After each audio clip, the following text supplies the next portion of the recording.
Henri Corbin, L'homme et son ange, chapitre 3.3, l'initiation à l'ésotérique comme initiation au secret du Verbe des prophètes. L'enseignement que le sage donne à son nouveau disciple commence par la cosmogonie. Il lui explique la loi du septénaire et la loi de la dodécade, comme fondement des correspondances entre les mondes, dont se révèle ainsi la structure commune, l'isomorphisme. Nous entendons alors le disciple demander pourquoi, si telle est l'ordonnance du monde, il arrive que les sages fassent profession d'y renoncer. Le da'i lui expliquera le sens de ce renoncement. Il lui montrera que la vérité de toute attitude envers le monde, et par là même la vérité d'une anthropologie, est en fonction du degré de compréhension du vrai rapport entre l'exotérique et l'ésotérique, entre l'apparent et le caché. Mais la perpétuation de ce vrai rapport suppose la perpétuation de la parole divine. Dès les prémices, tout est orienté déjà vers la conclusion finale du dialogue. Ou bien le temps des prophètes est clos, alors la parole est perdue, le verbe divin est réduit au silence. Ou bien cette parole permane, l'exotérique et l'ésotérique sont maintenus inséparablement, mais alors le temps des prophètes n'est pas clos. Ce sera la conclusion, formulée dans un contexte, à vrai dire, dramatique. Malheureusement, tout doit être résumé ici à grands traits. À l'origine des origines, le principe, Mubdi, instaure une lumière de laquelle procèdent ou dérivent trois verbes, kalimat, désignés comme volonté, iradat, impératif intérieur, amr, impératif proféré, qawl, autrement dit, ab initio, la création est la volonté d'un impératif proférant le verbe. Le verbe proféré, qui récapitule la triade, est le verbe créateur, c'est-à-dire la vocation de l'être mis à l'impératif. À l'origine des origines, c'est sous la forme de son impératif que se manifeste l'être, non pas déjà comme être à l'infinitif, ni comme étant participe substantif. L'émanatisme et le créationnisme naïf, l'idée de création ex nihilo, sont dépassés d'emblée. C'est de l'être à l'impératif que procède comme une réponse sans intervalle l'être qui est l'étant. Et c'est ce qu'expriment les mots du Coran, kun fayakun. La graphie arabe de cette essensification impérative comporte 7 lettres. K, N, F, Y, K, W, N. Ce sont les 7 lettres sources, première manifestation de la loi du septénaire. Comme tous ses confrères, l'auteur s'exprime ici à l'aide de la science des lettres, ilm al-huruf, c'est-à-dire de l'algèbre philosophique. De ces 7 lettres précèdent 7 choses. La première, de la lumière première créée, protoktistos, est créé l'espace. Des 3 verbes sont créés respectivement l'eau, la ténèbre, la lumière visible, c'est-à-dire la lumière des cieux et de la terre. De cette seconde triade procèdent respectivement la fumée ou vapeur cosmique, le limon, le feu. 7 sources sont ainsi à l'origine de la création primordiale. Les premiers effets de cette loi du septénaire se manifestent dans les 7 cieux créés du principe vapeur et dans les 7 terres créées du principe limon, comme 7 ramifications dérivant des 7 sources.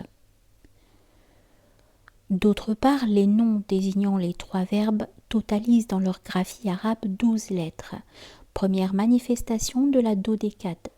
Leurs signes dans le ciel, ce sont les 12 signes du zodiaque. Leurs signes sur la terre, ce sont les 12 jaziras. Cieux et terre ne faisaient qu'un bloc soudé par les ténèbres. Le Créateur sépara lumière et ténèbres. Il eut la nuit et il eut le jour, vérifiant à leur tour la loi du septénaire, les 7 jours et les 7 nuits de l'hebdomade. et la loi de la duodécade, les 12 heures du jour et les 12 heures de la nuit formant le nyctémère. Maintenant, toutes les choses procédant des 7 sources originelles ont été disposées par dyade ou couple, et là même est cerné le mystère de la naissance éternelle de la religion qui est gnose. Car parmi tous les couples de lettres, qui sont autant d'aspects manifestés de son impératif, les 2 lettres kun, le Créateur s'en choisit un pour lui-même, tiré de la quintessence de sa volonté foncière et du secret de ses mystères. Un couple dont tous les autres sont autant de symboles. C'est le couple formé par la connaissance et par la lumière. C'est cela, Din, la religion absolue au sens ismaélien. C'est pour cette religion, qui est gnose et lumière, qu'il institua sur terre une élite spirituelle d'hommes qui sont les temples du verbe prophétique, Buyut el-Nubuwet, les trésors de sa sagesse et les herméneutes de sa révélation. Ils forment une hiérarchie ésotérique dont la structure symbolise avec celle de l'univers. Chaque degré de leur hiérarchie est en effet l'ésotérique d'une forme extérieure, quelque chose qui est symbolisé, memthul, par un phénomène visible qui en est le symbole, methel, ou mieux dit, chacun symbolise avec l'autre. Il y a l'énonciateur, Natiq, celui qui parle, l'exotérique des révélations divines, chacun des 6 grands prophètes désignés dans notre texte comme Imam Natiq. Il symbolise avec le soleil qui en est la forme exotérique. Deuxièmement, il y a celui qui est son seuil, Beb, ou sa preuve, en qui est investi l'ésotérique, celui que les textes de la littérature ismaélienne classique désignent comme Imam Wasi, imam héritier d'un prophète ou premier imam de sa période, fondement de l'imama de cette période. La lune est son exotérique et son symbole. Troisièmement, il y a les prédicateurs, les émissaires qui appellent et dont les étoiles sont l'exotérique et le symbole. Les 7 grands prophètes symbolisent avec les 7 cieux. Les 7 imams de la période de chaque grand prophète symbolisent avec les 7 terres. Les 12 Nuqaba, chefs spirituels qui accompagnent chaque grand prophète, symbolisent avec les 12 signes du zodiaque. Les 12 Hujjat, preuves, garants, qui répondent pour chaque imam, symbolisent avec les 12 Jazira. Ce bref schéma récapitule l'essentiel de la cosmologie exposée par notre roman initiatique. La loi fondamentale en est celle-ci. La dyade de l'ésotérique et de l'exotérique exemplifie le rapport entre la confrérie, le hiérocosmos, et les phénomènes cosmiques, le macrocosme. Tout ce qui suit immédiatement va découler de cette analogie. Dès maintenant, nous comprenons que la loi des correspondances entre les mondes définit la structure qui permet le ta'wil, l'herméneutique qui promeut toute chose au rang de symbole, parce que le ta'wil consiste à reconduire toute chose d'un plan à l'autre et en les reconduisant ainsi, à découvrir à chaque plan les figures homologues. La même loi de correspondance s'applique aux figures dans l'espace et aux figures dans le temps. C'est elle qui permet l'herméneutique typologique. Sans elle, qui maintient indissociablement unis le Zahir et le Batin, il n'y aurait plus de symbole. Le monde serait muet. C'est donc elle qui est le secret du verbe, car par elle, toute chose devient parlante. Toute histoire devient une parabole. Le sage conclut son exposé sur ce point par quelques propos qui apportent toute la précision désirable. Nous le citons. L'ésotérique, le sens intérieur, c'est la religion divine que professent les amis de Dieu. L'exotérique, ce sont les lois religieuses, shara'i, et les symboles de la religion divine. Ainsi, la religion divine, la religion intérieure des amis de Dieu, est-elle pour les lois religieuses l'âme et l'esprit, tandis que réciproquement, les lois religieuses sont, pour la religion ésotérique, un corps matériel et un indice qui y réfère. De même que le corps ne subsiste que par l'esprit, puisque celui-ci en est la vie, et de même que l'esprit ne subsiste en ce monde que par le corps, puisque celui-ci en est le volume ou l'enveloppe, de même, l'exotérique de la loi religieuse ne subsiste que grâce à la religion ésotérique, din al-batin, parce que celle-ci en est la lumière, nour, et l'idée, ma'na, le sens spirituel. L'esprit de la vie dans les pratiques exotériques, mais et réciproquement, l'ésotérique ne subsiste que par l'exotérique, parce que celui-ci en est le volume, l'enveloppe visible, l'indice permettant de le trouver. Ainsi, l'exotérique est la connaissance de ce monde-ci, il n'est visible que par celui-ci, mais l'ésotérique est la connaissance de l'outre-monde, il n'est visible que par celui-ci. Fin de citation. C'est en quelques lignes toute la charte de la gnose ismaélienne. Nous pouvons dire que pour celui qui l'observe, jamais la parole ne sera perdue. Quant au sage, il ajoute encore « Il n'y a pas un mot ou pas une lettre dans les mots de l'ésotérique, ni un seul ami d'entre les amis de Dieu dont les témoins ne soient multiples dans l'exotérique, dans le monde extérieur, étant donné la multitude des symboles et l'ampleur de ce qu'embrassent les prescriptions exotériques. » C'est à ce moment du dialogue que le disciple, tout en étant émerveillé par ce qu'il vient d'entendre, manifeste un certain trouble. Le disciple. S'il en est ainsi, pourquoi arrive-t-il que les sages dénigrent ce monde et font profession d'y renoncer, tandis que les ignorants s'éprennent d'amour pour ce monde et en font tout l'objet de leur ambition? Ne sont-ce pas ces derniers qui visent juste et qui en rencontrent le sens caché? Le sage. Non pas. Les sages ne se sont pas trompés. Ils savent ce qu'ils veulent dire. Tandis que les ignorants, dans le prix qu'ils attachent à ce monde, ne peuvent viser juste, puisqu'ils en ignorent le sens spirituel caché, et que quiconque ignore une chose passe forcément à côté. Le disciple. Alors montre-moi le mensonge des ignorants, puisque l'apparence va à l'encontre. Mon cœur est dans l'angoisse et ne retrouvera la quiétude que lorsque je l'aurai compris. La réponse du sage est pathétique, parce que les ignorants ignorent le sens caché, qui est l'esprit et la vie des choses de ce monde. Ils ne manipulent qu'un cadavre. Pour la même raison, ceux qui ignorent ou refusent l'ésotérique de la religion ont fait de la religion un cadavre. Or, il n'est pas permis de toucher un cadavre, car on ne peut le faire sans contracter d'impureté, et c'est le drame de la parole perdue. Le sage. Ce monde-ci, avec tout ce que je t'ai décrit, est l'apparence d'une réalité cachée. Zahir li batin, le phénomène d'un noumen. Il ne subsiste que grâce à celle-ci, et cela parce que l'ésotérique est pour l'exotérique comme l'esprit par rapport au corps. Celui qui connaît l'esprit peut se réjouir du corps, mais pour celui qui ne connaît pas l'esprit et ne reconnaît que ce qui est corps, pour celui-là, le corps n'est en fait qu'un cadavre. Or, le cadavre est quelque chose qu'il n'est pas permis de toucher. Par conséquent, si nos sages prohibent ce monde-ci, c'est parce que ce monde est un cadavre.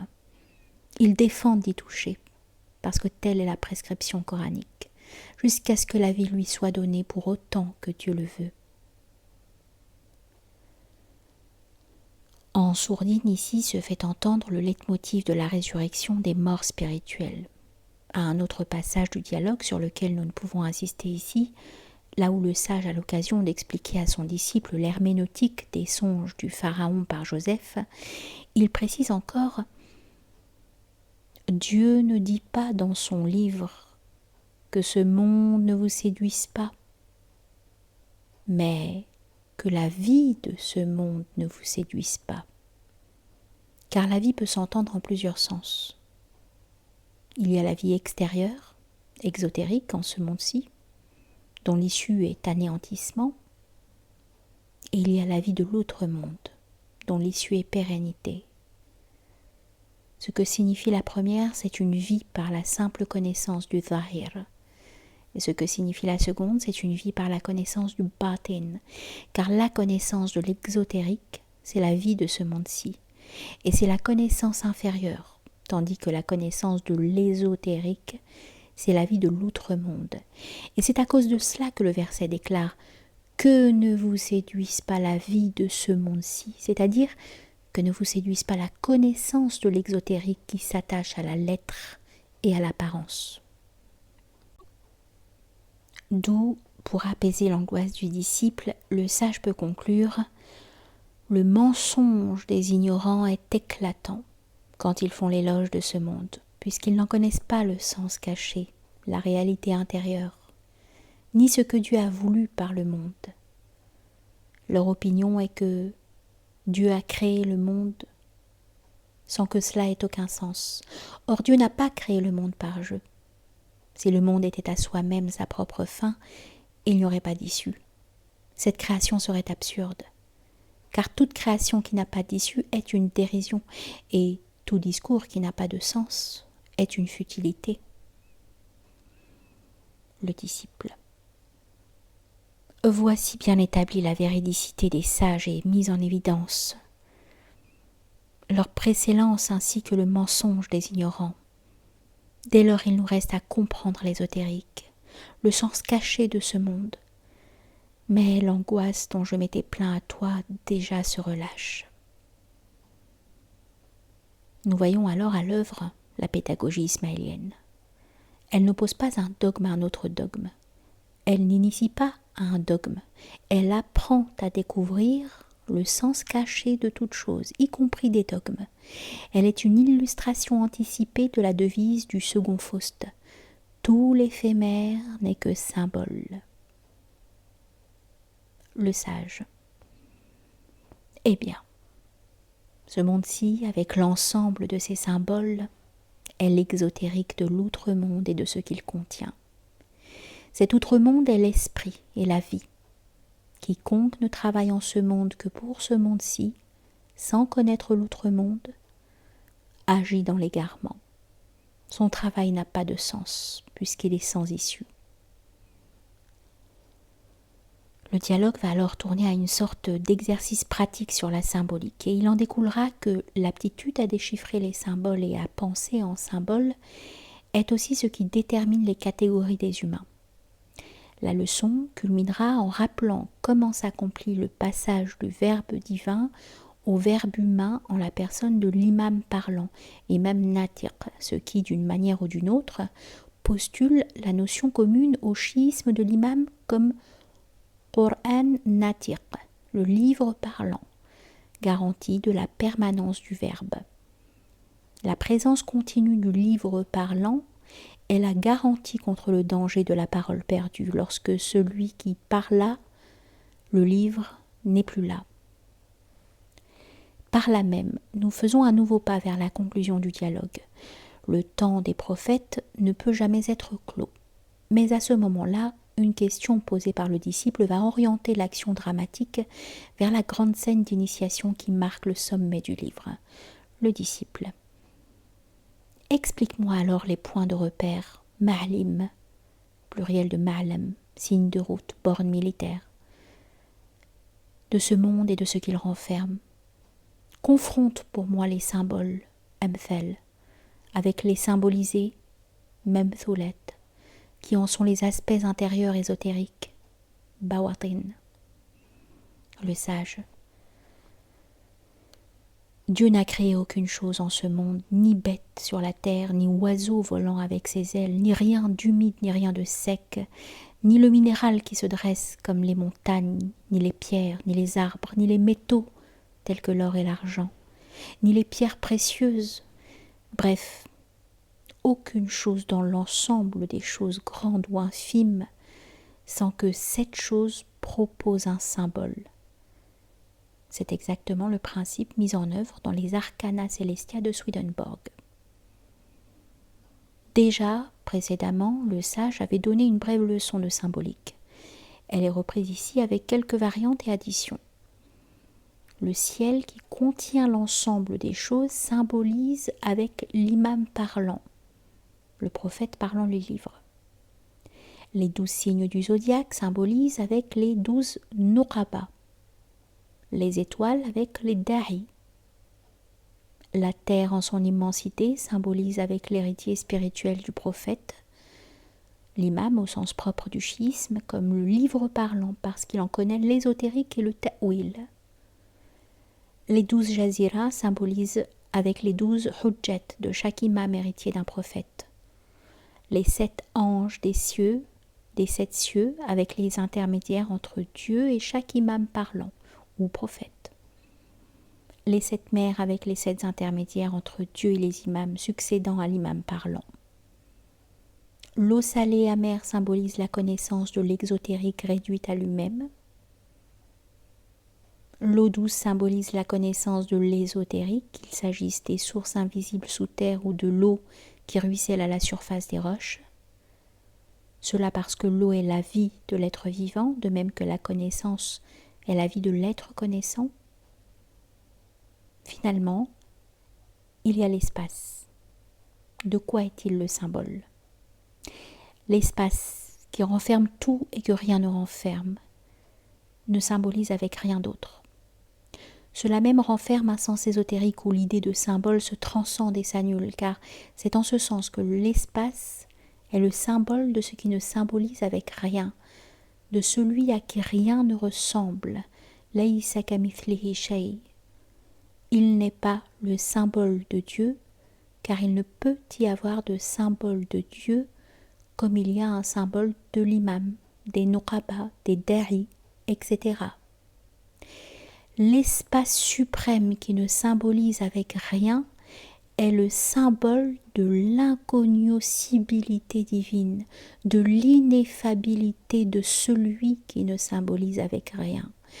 En ce sens ésotérique, l'espace suprême est le symbole suprême, à la limite où fait halte tout symbolisme, et c'est le sens qu'il faut donner au verset coranique, Sourate 16, verset 62, « À Dieu appartient le symbole suprême, El-Mathal El-A'la ».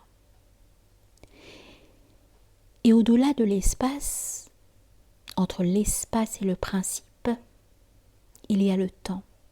Non pas le temps de notre durée chronologique uniformément quantifiable, mais le temps qualitatif pur, la saison éternelle qui est le temps de la volonté divine, proférant l'être à l'impératif, ce temps justement qui devient espace, symbole suprême. Le disciple est pris de vertige. Tu me fais pénétrer jusqu'en l'abîme de la mer, jusqu'au plérôme suprême. Revenons aux connaissances de ce monde-ci à leur symbole. Peut-être y trouverai-je un secours pour mon cas et la force de porter ce que j'ai à porter. Le sage, avec une amicale ironie, tu avais déjà pris de la hauteur, et voici que ton intellect est ébloui. Si je te dévoilais l'ésotérique de cet ésotérique, nous serions ensemble comme Moïse et Khidr. Moïse choqué et scandalisé par les actes de Khidr, son initiateur, qu'il ne comprend pas. Le disciple. Veux-tu dire que cet ésotérique a un ésotérique encore plus ésotérique que lui ? Le sage. Par ma vie, j'atteste que l'ésotérique a un ésotérique qui est la plus élevée des demeures, plus ample que le premier quant à la puissance, plus parfait que lui quant à la vertu de guider. C'est le but et le terme de tous les indices jalonnant la voie du salut. Najat. Le disciple. Je discerne donc ici 3 degrés de la connaissance, tabaqat. Il y a l'exotérique, il y a l'ésotérique, il y a l'ésotérique de l'ésotérique, batin el-batin. Y a-t-il un indice qui y mène ? C'est cette direction que le sage entreprend de montrer à son disciple.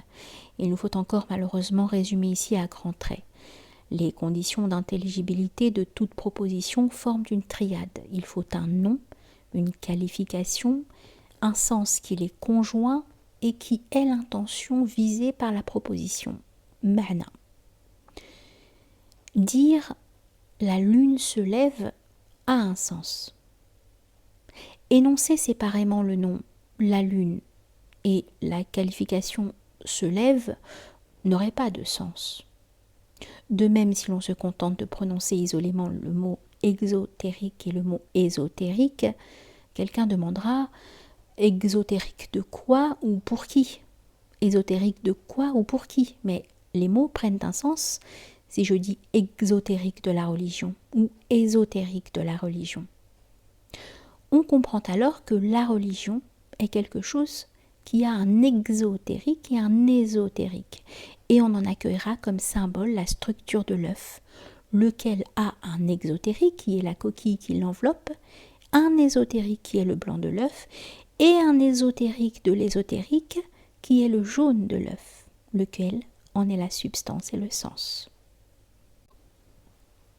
Or, à ces 3 degrés ou modes de connaître et de comprendre une chose, maudit, intelligent dit, correspondent 3 modes d'être, maudit et sans dit.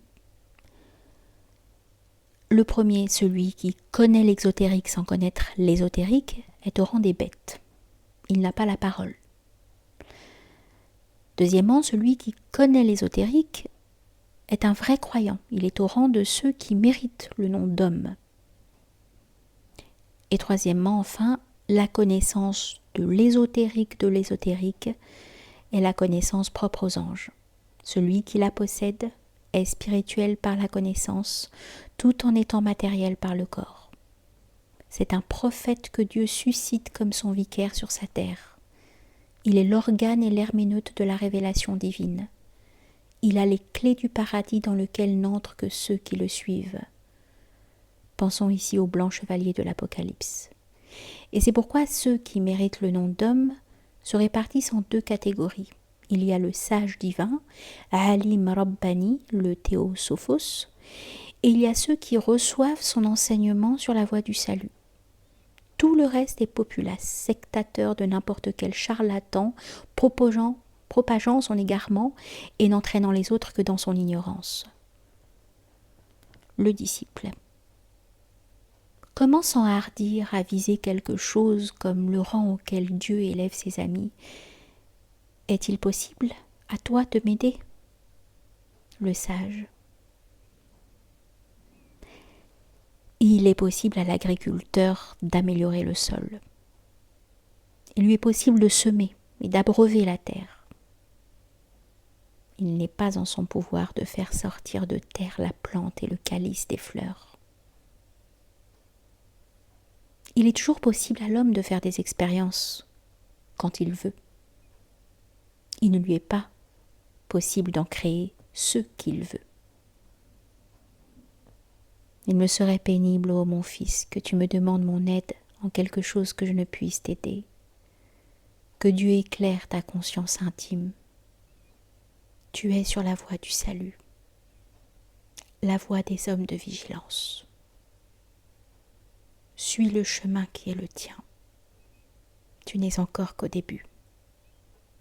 Tiens solidement ton câble, jusqu'à ce que par un câble venant de Dieu, tu sois guidé jusqu'au câble de Dieu.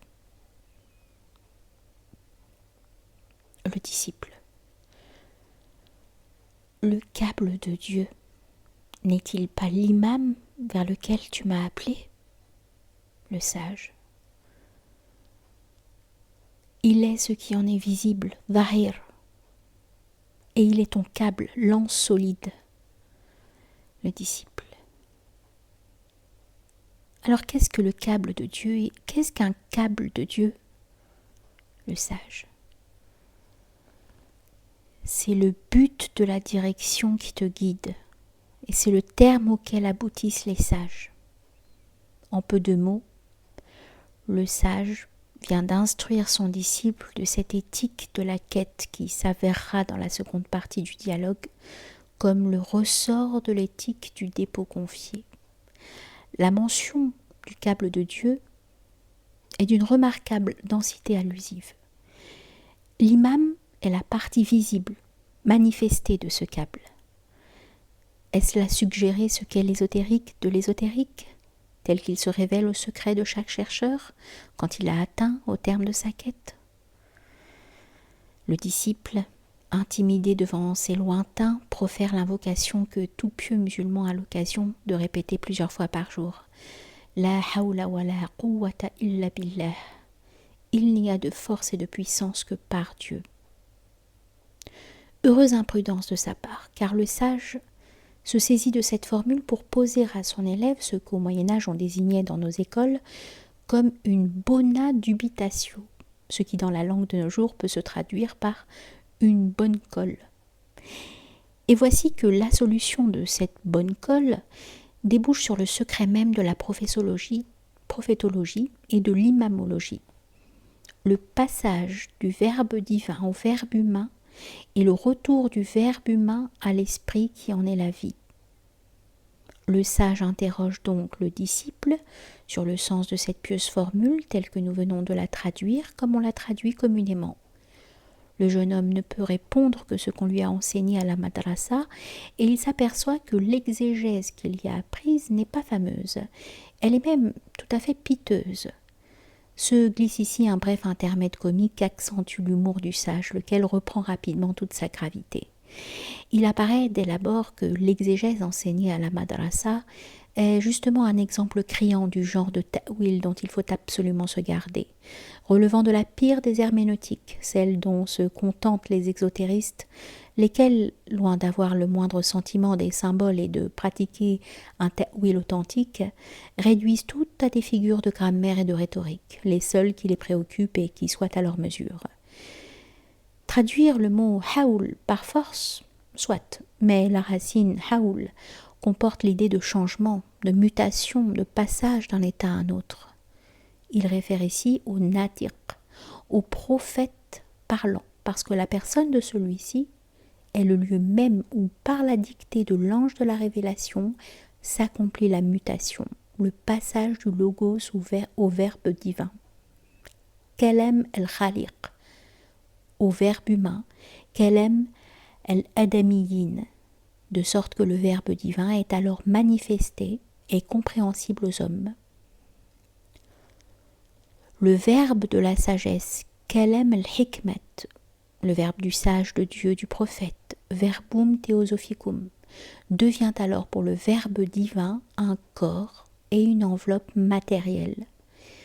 Réciproquement, le verbe divin, le verbe du Créateur, est pour le verbe de la sagesse l'esprit de la vie et la lumière du salut. C'est pourquoi le verbe de la sagesse est élevé au-dessus de tous les autres verbes, à cause de la précédence du verbe du Créateur qui en est l'ésotérique. Ainsi parle le sage de notre roman initiatique. Nous pouvons donc dire que le verbe de la sagesse, le verbe du sage divin, est le seul subjectum incarnationis concevable.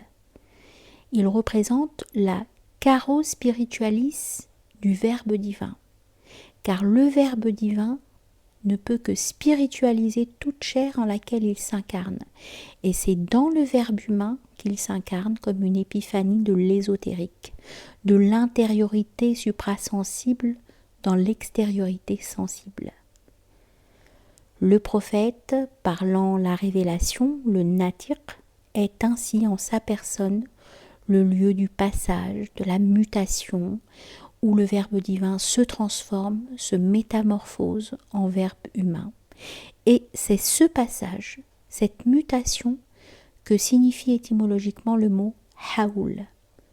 Dire la haoula illa billah, cela revient à dire pas de mutation du verbe divin en verbe humain qui s'accomplit sinon par Dieu.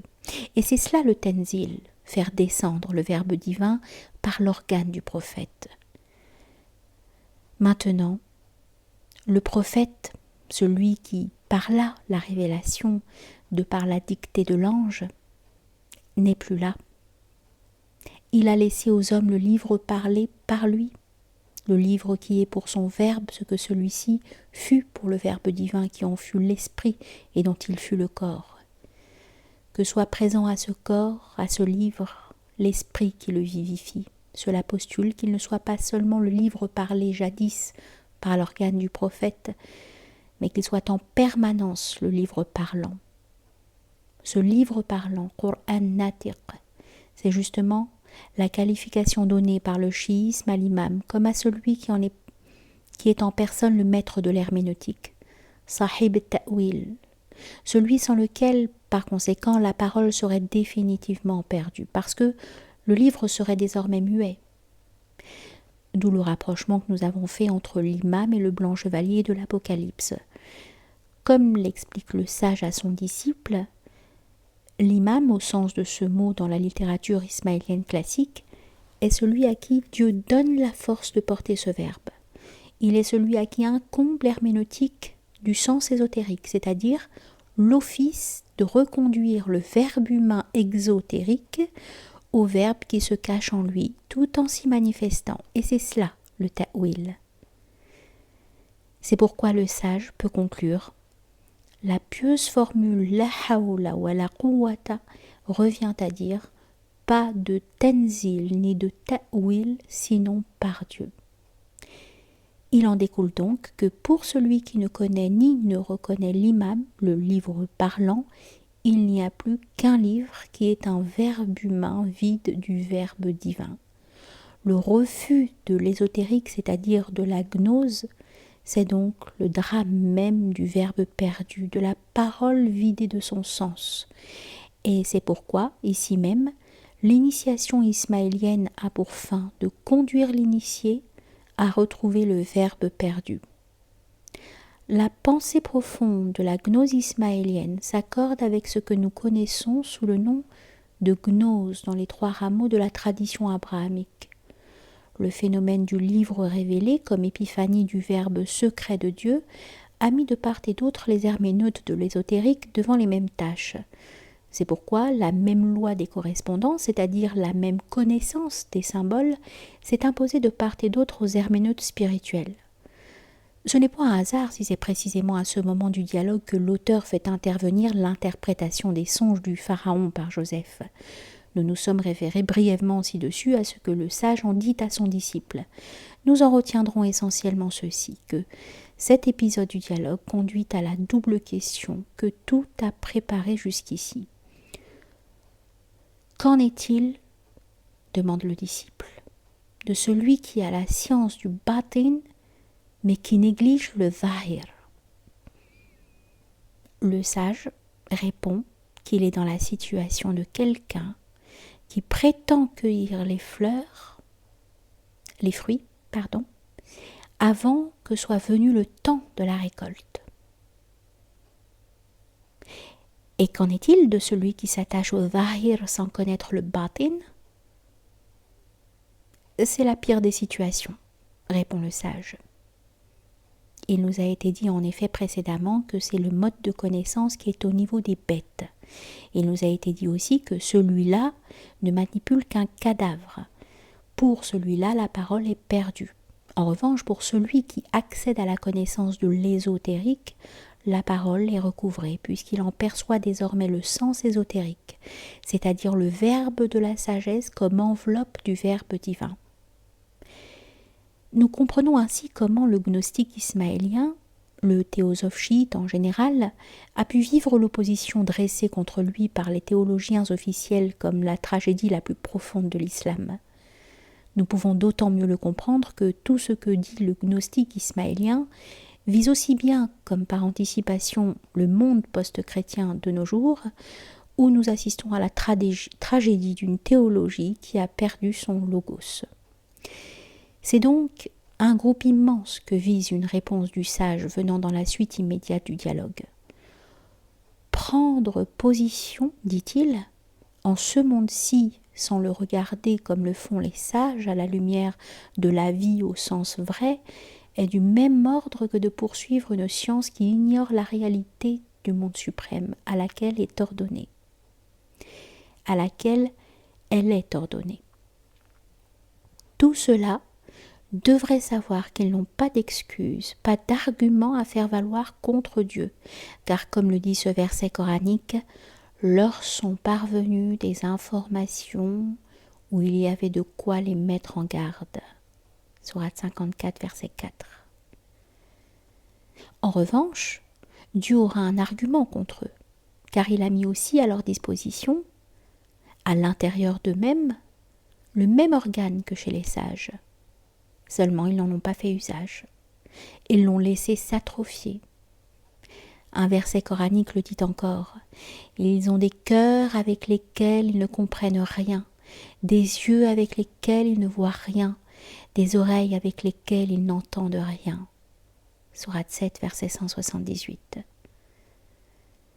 Signalons encore un épisode du dialogue au cours duquel le sage montre à son disciple que si les gens de ce monde forment dans leur monde à eux des classes tabaqat, les spirituels, les professes de la religion ésotérique, Ahl-Din, forment également une hiérarchie.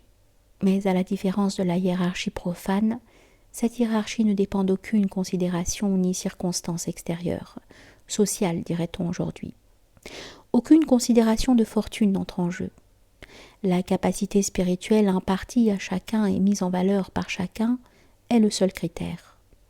Que cette capacité spirituelle ne soit pas à égalité chez tous, il faut bien le constater. Mais cela n'empêche en rien qu'ils ne forment tous ensemble qu'une seule compagnie, l'ordre du même Futuhat, avec les prophètes, les justes, les martyrs, ainsi que le disent les versets coraniques. Nous approchons ainsi du moment décisif de l'action dramatique. Le disciple demande au sage de lui indiquer la limite à laquelle doit tendre le maximum de son effort. Avec la générosité d'une fougue juvénile qui émeut son initiateur, il se déclare prêt à y engager toute son âme et toute la fortune dont il peut disposer en ce monde. Le sage, retenant à peine ses larmes, lui dit « Oh mon fils, c'est pour tes pareils que les sages entreprennent leur voyage, c'est-à-dire que les da'i sont missionnés dans les jaziras. C'est par tes pareils que la terre est portée et que le ciel demeure. C'est par tes pareils que la rosée du ciel spirituel descend par les fentes des nuages. Quant à la part que tu voudrais me réserver de ta fortune, je n'en ai pas besoin. Non. Il y a longtemps que je me suis exilée de la fortune et que j'ai pris la fuite devant ses séductions. Ce ne serait pas faire œuvre pie, ô mon fils, que de me ramener à ce que toi, tu as pris en dégoût. Quant à la part que tu réserves à tes frères et celle que tu réserves pour la zakat, tout cela est également un dépôt qui t'a été confié et qui appartient à son possesseur. Garde donc le tout par devers toi jusqu'à ce que tu le rencontres, car il est celui qui décidera de toi et pour toi. Nous comprenons à demi-mot qu'il s'agit de l'imam. Le disciple. Qui est donc celui dont la noblesse par rapport à toi est telle que tu ne transgresserais ni son jugement ni son ordre? Le sage. Celui-là, c'est quelqu'un à qui Dieu me fait un devoir. À moi et à tous les croyants de faire droit. C'est quelqu'un dans la main de qui sont les clés du paradis, mafatih al-jinan, c'est-à-dire les clés de l'intelligence spirituelle, comme le blanc chevalier de l'Apocalypse commenté par Swedenborg, ainsi que les hautes connaissances du monde spirituel, le malakut. Quelqu'un dont les paumes des deux mains en s'ouvrant dispensent la lumière du Sinaï. Il est la cause des signes, c'est-à-dire l'ésotérique des versets coraniques. Quelqu'un qui, par sa connaissance, s'élève jusqu'au plus haut sommet. Par lui sera complète ta lumière. Par lui, Dieu parachèvera ce qui te concerne. Le disciple.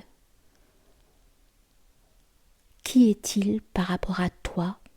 Et toi, qui es-tu par rapport à lui? Le sage. Je suis son fils spirituel, un bienfait d'entre ses bienfaits. Le disciple. Ai-je une excuse de ne l'avoir pas connu jusqu'ici? Le sage. Certes, tu as une excuse, tant que l'on ne t'a pas parlé de lui. Alors le disciple pose la question décisive, la question qu'il faut poser pour être agréé.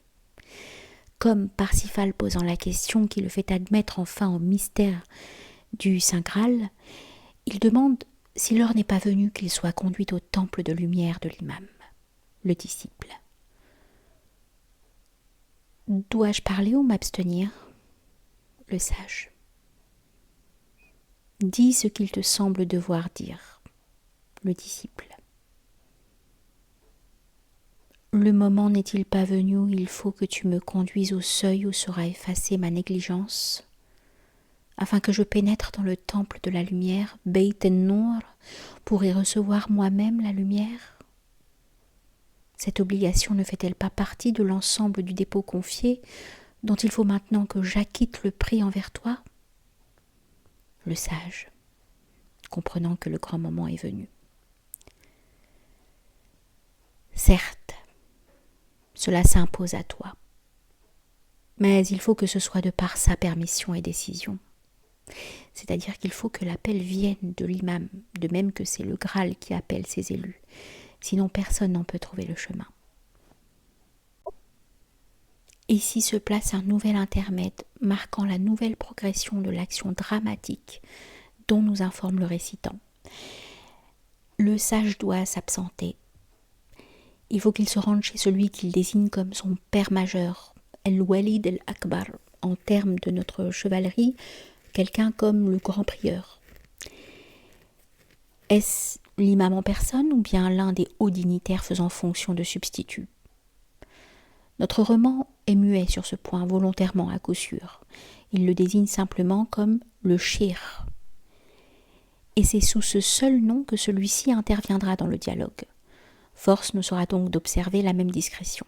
Il s'agit en tout cas d'un dignitaire ismaélien de grade supérieur dans la hiérarchie ésotérique.